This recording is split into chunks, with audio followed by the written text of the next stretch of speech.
आज हम इस लेक्चर में बात करेंगे unit number 2 structure of atom यानी कि परमाणु बंधारण। उसके अंदर आज हम बात करेंगे आगे, जहां तक कि हम पढ़े रुदरफोर्ड मॉडल तक हम पढ़ चुके हैं। उससे आगे आज हम एटॉमिक मास और एटॉमिक नंबर यानी कि परमाणु क्रमांक और परमाणु दर के बारे में बात करेंगे। तो आप सभी लोगों को पता है कि जो हमारा एटम होता है वो इलेक्ट्रिकली न्यूट्रल होता है, यानी कि विद्युतीय रीते क्यों है, तटस्थ होता है। समझ में आ रहा है सबको? तो उसका मतलब क्या होता है समझो। हमें पता है कि उसके अंदर number of electron, proton and neutron रहते हैं, बराबर। तो जितने प्रोटॉन हो, मानो कि हमारे पास 11 प्रोटॉन है तो 11 क्या हो गए हमारे पास इलेक्ट्रॉन। तो यहाँ पर प्रोटॉन पॉजिटिव है, इलेक्ट्रॉन नेगेटिव है और दोनों सेम है, इसीलिए वो इलेक्ट्रिकली न्यूट्रल रहेगा यानी कि तटस्थ रहेगा।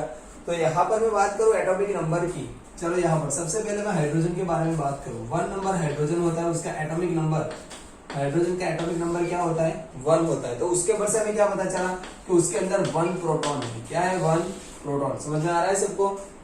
क्लियर? चलो अभी हमने बोला कि जो एटम होता है वो इलेक्ट्रिकली न्यूट्रल होता है। तो न्यूट्रल होने के लिए इसके पास क्या चाहिए 1 इलेक्ट्रॉन चाहिए। समझ में आ रहा है? ये कैसा है हमारा न्यूट्रल एटम है यानी कि तटस्थ परमाणु है। चलो क्लियर। उसके बाद में बात करो 11 या फिर मान लो सोडियम, जिसका एटॉमिक नंबर है 11, परमाणु क्रमांक है 11। तो उसमें नंबर ऑफ प्रोटॉन कितने होंगे 11 प्रोटॉन होंगे। तो इलेक्ट्रॉन कितने होने चाहिए 11 इलेक्ट्रॉन होने चाहिए। बराबर समझ में आ रहा है सबको? अभी हम बात कर रहे हैं, देखो किस तरीके से रिप्रेजेंट किया जाता है एटॉमिक मास और एटॉमिक नंबर को। चलो यहाँ पर ध्यान रखो। तो एटॉमिक मास क्या होता है, परमाणु दर क्या होता है, तो वो किसके पर से हमें पता चलता है number of proton and neutron कि जो दोनों को मिला के हमें जिस तरीके से पता चलता है एटॉमिक मास पता चलता है, परमाणु दर पता चलता है, वो उसके पर डिपेंडेंट होता है। बराबर। तो एटॉमिक मास को हम जनरली ए से रिप्रेजेंट करते हैं, परमाणु दर, एटॉमिक मास क्या बोलते हैं इसको, एटॉमिक मास, इसको बोलते हैं परमाणु दर।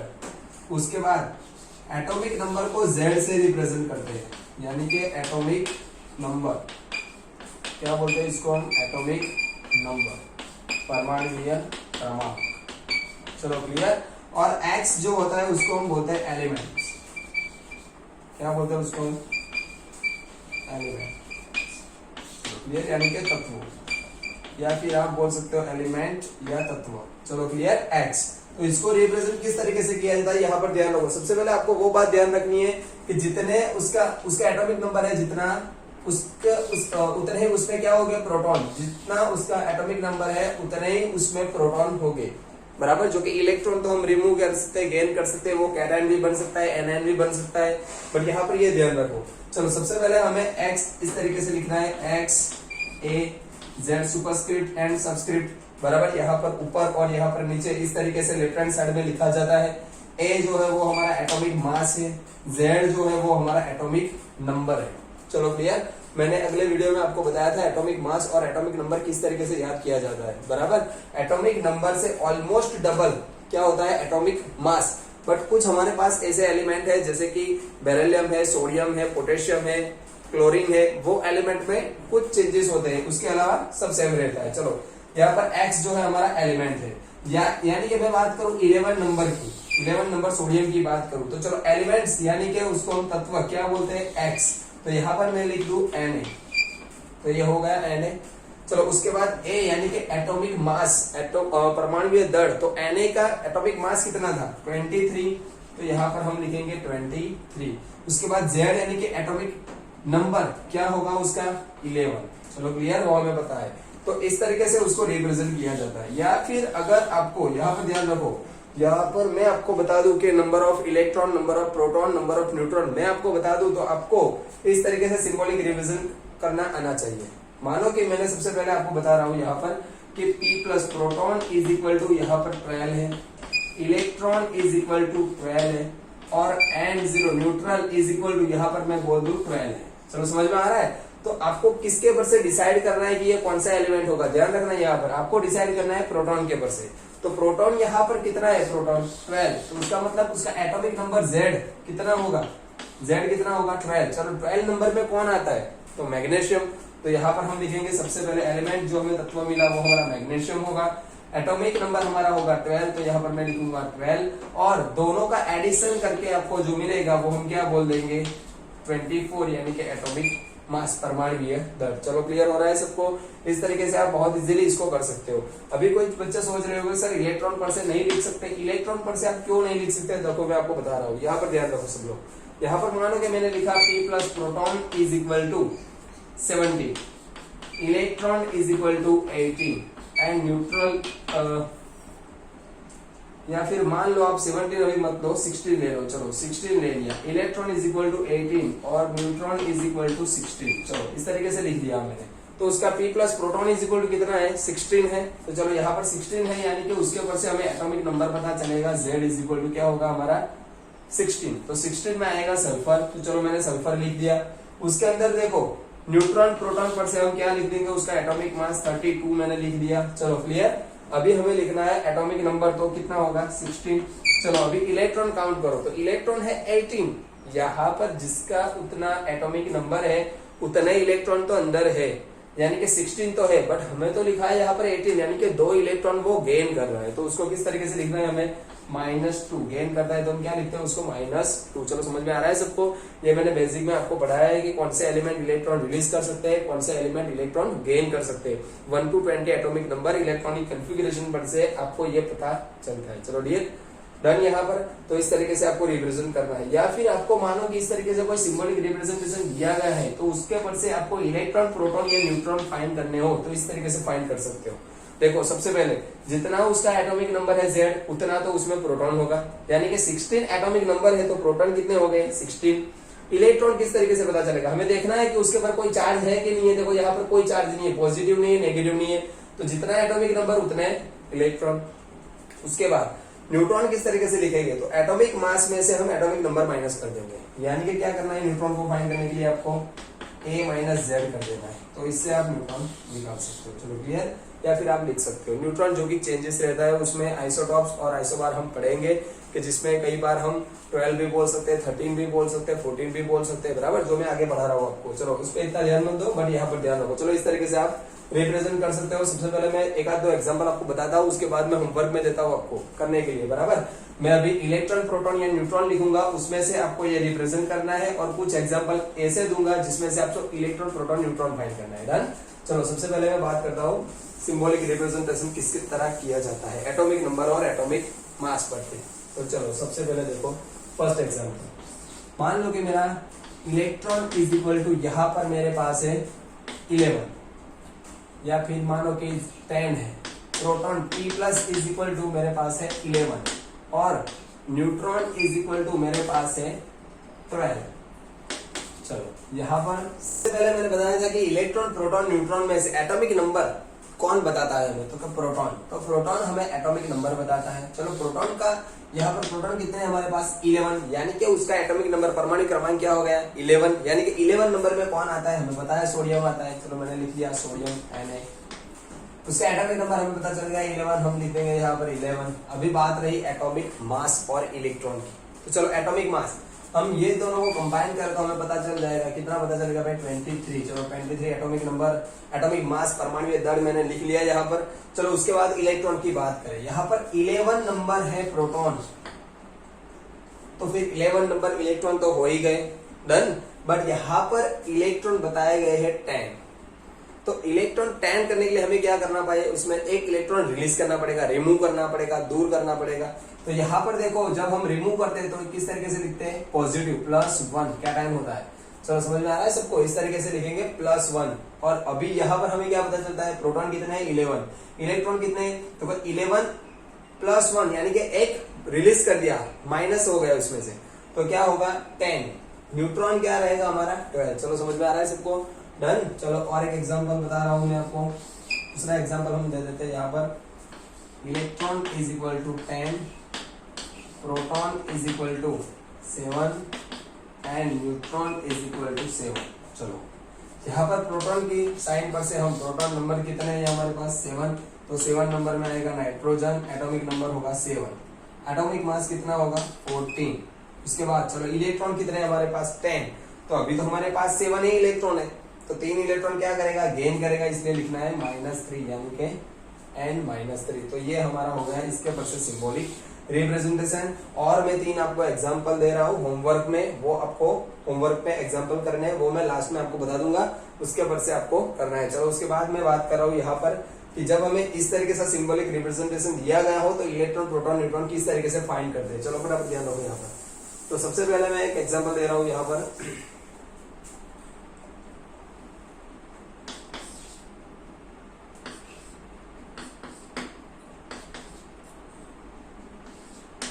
चलो इस तरीके से लिख दिया मैंने, 32 लिख लो, 31 लिख लो या फिर 30 लिख लो, बराबर, कोई भी। चलो इसमें से अभी number of proton P plus is equal to क्या मिलेगा, तो जितना उसका एटॉमिक नंबर है वो हमारा प्रोटॉन हो गया, यानी कि 15 हो गए। चलो इलेक्ट्रॉन इज इक्वल टू हमें देखना है कि भाई ये न्यूट्रल एटम है या फिर उसने गेन किया, रिमूव किया है, तो क्या गेन किया है, कितना गेन किया है, 3 इलेक्ट्रॉन। तो 15 प्लस 3 क्या होगा हमारे पास, 18 इलेक्ट्रॉन इज इक्वल टू 18। और न्यूट्रॉन इज इक्वल टू क्या करना है हमें, इसमें से एटॉमिक मास में से एटॉमिक नंबर माइनस कर देना, तो क्या मिलेगा हमें 16। चलो समझ में आ रहा है, तो इस तरीके से पता चलता है। या फिर यहाँ पर मैं 30 ले लूं तो क्या मिलेगा, न्यूट्रॉन इज इक्वल टू 15 मिलेगा। चलो समझ में आ रहा है सबको। इस तरीके से आपको electron proton and neutron find करना है। और एक एग्जाम्पल ले लो यहाँ पर, मैं एक एग्जाम्पल दे रहा हूँ यहाँ पर, O-2 8 16। तो देखो number of proton P plus हमको एटॉमिक नंबर पर से लिखना है, 8 है, तो यहाँ पर 8 लिख दिया। उसके बाद इलेक्ट्रॉन किस तरीके से फाइंड किया जाता है, देखो 8 तो है, उसने गेन किया है 2, तो 8 प्लस 2 कितने हो गए, 10। Neutron N is equal to कितना रहेगा यहाँ पर, 16 माइनस 8 क्या मिलेगा हमें, 8। चलो समझ में आ रहा है। इस तरीके से आप इलेक्ट्रॉन प्रोटॉन एंड न्यूट्रॉन भी फाइंड कर सकते हो। इसके भी 3 एग्जाम्पल मैं आपको होमवर्क पे दूंगा, वो लास्ट में आप स्क्रीनशॉट ले लेना। चलो ये भी अभी स्क्रीनशॉट ले लो, अच्छे से लिख लो, बराबर। चलो उसके बाद हम नेक्स्ट अगले टॉपिक की बात करते हैं। बच्चों हमने अभी देखा कि इलेक्ट्रॉन प्रोटॉन न्यूट्रॉन पर से हम कैसे उसको रिप्रेजेंट कर सकते हैं, या फिर जो रिप्रेजेंट किया गया है उसमें से इलेक्ट्रॉन प्रोटॉन न्यूट्रॉन किस तरीके से फाइंड करते हैं, बराबर। चलो अगले टॉपिक की हम बात करें तो उसका अगला टॉपिक हमारे पास आइसोबार, जिसको हम क्या बोलते हैं, समभारी को, गुजराती मीडियम में उसको समभारी को बोला जाता है। आइसोबार का मतलब क्या होता है, आइसोबार का मतलब क्या होता है, तो आइसोबार का मतलब होता है कि जिसका एटॉमिक नंबर डिफरेंट हो, क्या हो, एटॉमिक नंबर डिफरेंट हो, बट उसके एटॉमिक मास कैसे होने चाहिए, सेम, तो जिसको हम बोलते हैं आइसोबार यानी कि समभारी को। फिर से एक बार बता रहा हूँ, एटॉमिक नंबर क्या होता है, डिफरेंट होता है, बट एटॉमिक मास सेम होता है। फॉर एग्जाम्पल यहाँ पर मैं लिख दूं कार्बन एंड नाइट्रोजन। कार्बन का एटॉमिक नंबर होता है 6, नाइट्रोजन का एटॉमिक नंबर होता है 7, यानी कि दोनों के एटॉमिक नंबर डिफरेंट है, दोनों एलिमेंट डिफरेंट है, बराबर, बट उसका एटॉमिक मास यानी कि परमाणुीय दर जो होगा वो सेम रहेगा। कितना रहेगा, दोनों का 14। तो देखो यहाँ पर दोनों के एटॉमिक मास जो है, परमाणुीय दर वो सेम है, इसलिए उसको हम क्या बोलते हैं, समभारी को, यानी कि आइसोबार। चलो समझ में आ रहा है। तो आइसोबार में क्या होता है, एटॉमिक नंबर सेम होता है, एटॉमिक मास डिफरेंट होता है, यानी कि परमाणुीय क्रमांक डिफरेंट होता है और परमाणुीय दर सेम होता है। चलो समझ में आ गया। उसके बाद हम बात करें आइसोटॉप्स, इसकी बात करूं मैं, आइसोटॉप्स। आइसोटॉप्स में क्या होगा, चलो आइसोटॉप्स में इससे डिफरेंट कर, इससे अपोजिट कर देना है, यानी कि जो हमारा एलिमेंट रहेगा, यानी कि हमारा एटॉमिक नंबर रहेगा वो सेम रहेगा और एटॉमिक मास उसके डिफरेंट हो गए। यहाँ पर देख लो हाइड्रोजन के 3 आइसोटॉप्स है, यानी कि इसको हम क्या बोलते हैं, समस्थानिको। क्या बोलते हैं, समस्थानिको। सब लोग अच्छे से लिखना, समस्थानिको। तो देखो यहाँ पर मैं एटॉमिक नंबर की बात करूं तो एटॉमिक नंबर हाइड्रोजन, देखो यहाँ पर हाइड्रोजन का एटॉमिक नंबर 1 होता है, बराबर, ये हमको पता है, बट उसके 3 आइसोटॉप है। किस तरीके से, देखो यहाँ पर, तो उसका फर्स्ट आइसोटॉप कैसा रहेगा हमारा, 1H1, और दूसरा रहेगा 2D1, उसके बाद यहाँ पर क्या रहेगा हमारा 3T1। चलो यहाँ पर ध्यान रखो, टेंशन लेने की कोई बात नहीं है। इसको हम हाइड्रोजन बोलते हैं, यानी कि प्रोटेटियम, प्रोटियम, क्या बोलते हैं इसको हम, प्रोटियम। इसको हम बोलेंगे ड्यूटेरियम, उसको हम बोलेंगे ट्रीटियम। चलो यहाँ पर ध्यान रखो, इसमें आप ध्यान से देखो, अच्छे से देखो कि जिसका सबका एटॉमिक नंबर कैसा है, देखो सेम है, बट एटॉमिक मास यानी कि परमाणु दर कैसे, डिफरेंट है। जिसका atomic number same but atomic mass different हो उसको हम आइसोटॉप्स यानी कि समस्थानिको बोलते हैं। चलो समझ में आ रहा है सबको कि नहीं समझ में आ रहा है, तो इसको हम आइसोटॉप्स यानी कि समस्थानिको बोलते हैं। इसमें आप अच्छे से ध्यान से देखो तो यहाँ पर इसको प्रोटियम क्यों बोलते हैं, यहाँ पर ध्यान रखो। प्रोटियम का मतलब क्या होता है, देखो यहाँ पर कि इसमें एटॉमिक मास न्यूट्रॉन हम फाइंड करें, चलो इसमें एटॉमिक नंबर सब में सेम है, प्रोटॉन सब में सेम है, बट हम न्यूट्रॉन की बात करें तो इसमें डिफरेंट होता है न्यूट्रॉन। यहाँ पर ध्यान रखना, ये भी आपको पूछा जाता है कि आइसोटॉप्स जो हाइड्रोजन के होते हैं या फिर आइसोटॉप्स में क्या डिफरेंट होता है, न्यूट्रॉन। चलो किस तरीके से देखो, यहाँ पर इसका 1 - 1 करें तो कितना आएगा 0, यानी कि हाइड्रोजन में number of neutron is equal to क्या होता है 0। बट ड्यूटेरियम में हम निकाले तो कितना होगा 2 - 1, यानी कि उसका न्यूट्रॉन कितना रहेगा ड्यूटेरियम का 1, या फिर ट्रिटियम का कितना रहेगा 2। इसमें से ये भी आपको एमसीक्यू में पूछा जा सकता है कि भाई प्रोटोनियम, ड्यूटेरियम और ट्रिटियम में नंबर ऑफ न्यूट्रॉन कितने होते हैं, या फिर आइसोटॉप्स या फिर हाइड्रोजन के जो आइसोटॉप्स है यानी कि समस्थानिक है उसमें डिफरेंट क्या रहता है, क्या अलग पड़ता है। तो प्रोटॉन, न्यूट्रॉन या इलेक्ट्रॉन क्या रहता है, देखो न्यूट्रॉन यहाँ पर सब में डिफरेंस होते हैं। चलो समझ में आ गया सबको। तो आइसोटॉप्स का मतलब, और एक एग्जांपल हम अगर लेना चाहिए तो एग्जांपल ले सकते हैं। यहाँ पर मैं कार्बन की बात करूँ तो कार्बन का एटॉमिक नंबर 6 रहेगा, यहाँ पर 6 हम नंबर के कार्बन हम ले लेते हैं 3। चलो यहाँ पर एक में उसका एटॉमिक मास रहेगा 12, एक में एटॉमिक मास रहेगा 13 और एक में रहेगा 14। तो इसमें चेंजेस किसके वजह से आता है, इसके वजह से तो चैडविक ने न्यूट्रॉन फाइंड किया था, एटॉमिक मास में चेंज आया, इसलिए तो उसने क्या किया था भाई बच्चों, एटॉमिक मास में चेंज आने की वजह से, परमाणु दर में चेंज आने की वजह से वो न्यूट्रॉन फाइंड करके आया चैडविक।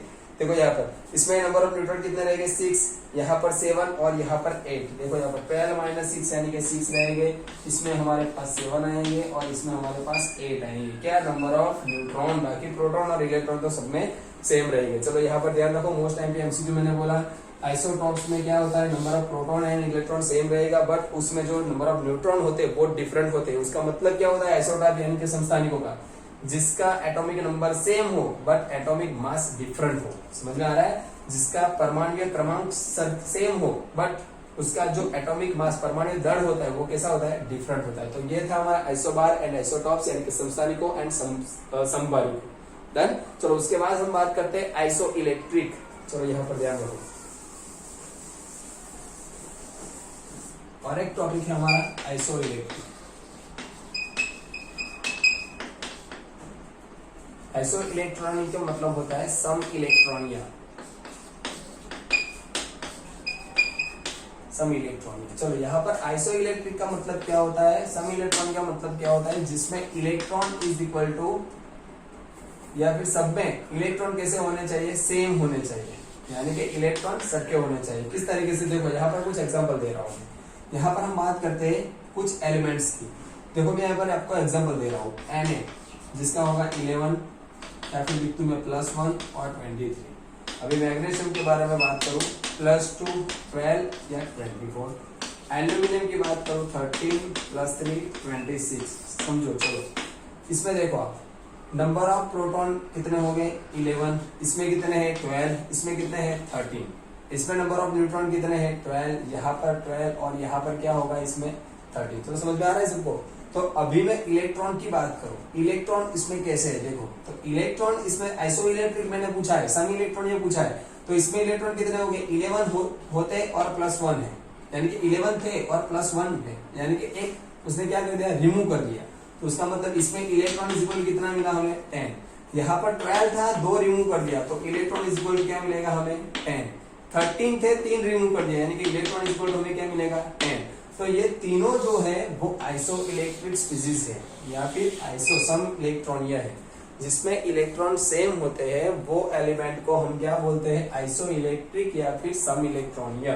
तो ये टॉपिक हमारा था आइसो इलेक्ट्रिक सम इलेक्ट्रॉनिया। चलो समझ में आ रहा है, जिसमें नंबर ऑफ इलेक्ट्रॉन कैसे रहते हैं, सेम रहते हैं। या फिर मैं और कुछ एग्जाम्पल दे दूं, यहाँ पर 3-4 एलिमेंट दे रहा हूँ, उसमें से आप बताओ कि आइसो इलेक्ट्रिक कौन कौन से होते हैं। तो सबसे पहले बात करूँ यहाँ पर नाइट्रोजन, यहाँ पर लिख दिया मैंने -3 14। उसके बाद में यहाँ पर लिख दूं सल्फर -2 16 और 32। उसके बाद में यहाँ पर क्या लिखूं, क्लोरीन -1 17, या फिर यहाँ पर लिख दूं मैं 35.5। और यहाँ पर और एक एग्जांपल में लिख रहा हूँ O-2 8 और यहाँ पर 16। चलो सब में इसमें इलेक्ट्रॉन फाइंड करें तो कितने हो गए, देखो इसका एटॉमिक नंबर 7 है बराबर, इसके अंदर 3 इलेक्ट्रॉन और ऐड करें -3 तो कितने हो गए 10 इलेक्ट्रॉन। उसके बाद इसमें कितने इलेक्ट्रॉन आएंगे 16 प्लस 2 18 इलेक्ट्रॉन। यहाँ पर सबको समझ में आ रहा है कि नहीं? 17 माइनस 1 यानी कि 1 इलेक्ट्रॉन गेन कर रहा है तो उसका होगा 18 इलेक्ट्रॉन। उसके बाद यहाँ पर 8 इलेक्ट्रॉन बट उसके बाद 2 इलेक्ट्रॉन गेन कर रहा है तो 10 इलेक्ट्रॉन। तो यहाँ पर देखो, यहाँ पर जो दोनों है वो आइसोइलेक्ट्रिक स्पीशीज है, एक दूसरे की नाइट्रोजन एंड ऑक्सीजन। और यहाँ पर ये दोनों हमारे पास जिसके एटॉमिक नंबर कैसे है, देखो परमाणु क्रमांक डिफरेंट है बट आइसोटोन यानी सॉरी आइसोइलेक्ट्रिक यानी कि उसमें इलेक्ट्रॉन कैसे है, सब में सेम है। चलो समझ में आ रहा है सबको? चलो ये था हमारा आइसोबार, आइसोटोन और sorry isobar, isotope and isoelectric. चलो उसके बाद हम बात करते हैं आइसोटोन्स के बारे में। आइसोटोन, तो चलो यहाँ पर आइसोटोन्स किसको बोलते हैं, यहाँ पर ध्यान रखना। आइसोटोन्स में नंबर ऑफ न्यूट्रॉन कैसे रहते हैं, सेम रहते हैं। किस तरीके से, देखो यहाँ पर मैं यहाँ पर बात करूँ डिफरेंट एलिमेंट की, तो डिफरेंट एलिमेंट में कार्बन नाइट्रोजन ले लो, उसका एटॉमिक नंबर डिफरेंट ही होगा। चलो डिफरेंट ले लिया मैंने। यहाँ पर उसका एटॉमिक मास इसका 13 और इसका 14 ले लूं, बराबर। चलो यहाँ पर उसमें न्यूट्रॉन फाइंड करो तो N neutron is equal to कितने हो गए, 13 माइनस 6 इज इक्वल टू 7। और यहाँ पर न्यूट्रॉन इज इक्वल टू क्या रहेगा, देखो यहाँ पर सॉरी मैंने 7 लिखना था, 7। और यहाँ पर क्या मिलेगा हमें, उसका नंबर ऑफ न्यूट्रॉन 7। तो यहाँ पर देखो उसके एटॉमिक नंबर या फिर नंबर ऑफ प्रोटॉन क्या है उसमें डिफरेंट, बट उसके नंबर ऑफ न्यूट्रॉन कैसे है, सेम। जिसमें नंबर ऑफ न्यूट्रॉन सेम हो उसको हम बोलेंगे आइसोटोन। तो यहाँ पर हम पढ़े आइसोबार, आइसोटोन, आइसोटॉप और आइसो इलेक्ट्रिक। और यहाँ पर आइसोटोन सम बारीको, सम स्थानिको, सम इलेक्ट्रॉनिया और आइसोटोन। चलो सभी आपको याद रह गए होंगे और इसमें भी क्वेश्चन पूछा जाता है, इसमें एमसीक्यू या फिर शॉर्ट क्वेश्चन भी निकल के आ सकता है। तो आप अच्छे से इसको लर्न कर लो। और जो मैंने बोला था example electron proton neutron find करने के लिए या फिर इलेक्ट्रॉन प्रोटॉन न्यूट्रॉन पर से आपको सिंबॉलिक रिप्रेजेंट करने के लिए, तो मैं आपको देख रहा हूँ यहाँ पर दे रहा हूँ, आप यहाँ पर लिख दो। चलो बराबर। सबसे पहले मैं बात करूँ यहाँ पर फर्स्ट एग्जाम्पल होमवर्क में जो सिंबॉलिक रिप्रेजेंटेशन होता है, चलो इसमें से आपको क्या करना है, इलेक्ट्रॉन प्रोटॉन न्यूट्रॉन फाइंड करना है। क्या करना है, इलेक्ट्रॉन प्रोटॉन न्यूट्रॉन। चलो कितना इलेक्ट्रॉन है, कितने प्रोटॉन है, कितने न्यूट्रॉन है, वो फाइंड करना है। चलो उसके बाद हम सेकंड नंबर एग्जांपल में दे दूं, चलो थर्ड नंबर एग्जांपल में दे दूं यहाँ पर आपको। तो क्या रहेगा हमारा थर्ड नंबर, यहाँ पर कोई भी, चलो +1 यहाँ पर रहेगा 1939। चलो डन। और आगे यहाँ पर दूसरा मैं इलेक्ट्रॉन प्रोटॉन न्यूट्रॉन पर से आपको सिंबॉलिक रिप्रेजेंटेशन में, चलो इलेक्ट्रॉन इज इक्वल टू मैं आपको दे रहा हूँ 20, प्रोटॉन इज इक्वल टू दे रहा हूँ 20 और न्यूट्रॉन इज इक्वल टू दे रहा हूँ 20। आपको लिखना है यहाँ पर।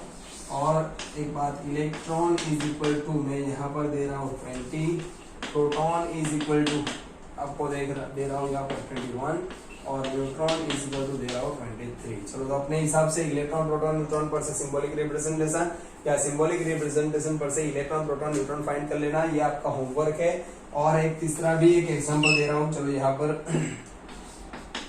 Electron is equal to 10, proton is equal to 13 और न्यूट्रॉन इज इक्वल टू 30। चलो डन। तो ये होमवर्क आप अपने हिसाब से कर लेना और जैसे होमवर्क खत्म हो जाता है मुझे अपने पर्सनल नंबर व्हाट्सएप पे आप पिक सेंड कर देना, मैं चेक कर लूंगा। ओके चलो। तो इस वीडियो में अगर कोई पहली बार ये चैनल का ये वीडियो देख रहा है और उसको समझ में आ रहा है तो लाइक शेयर और सब्सक्राइब करना मत भूलो। और आप भी ध्यान रखो बच्चों, अगर आपको समझ में आता है तो अपने यार दोस्तों को शेयर करो, वो भी देख सके और आगे बढ़े, बराबर। चलो जय हिंद।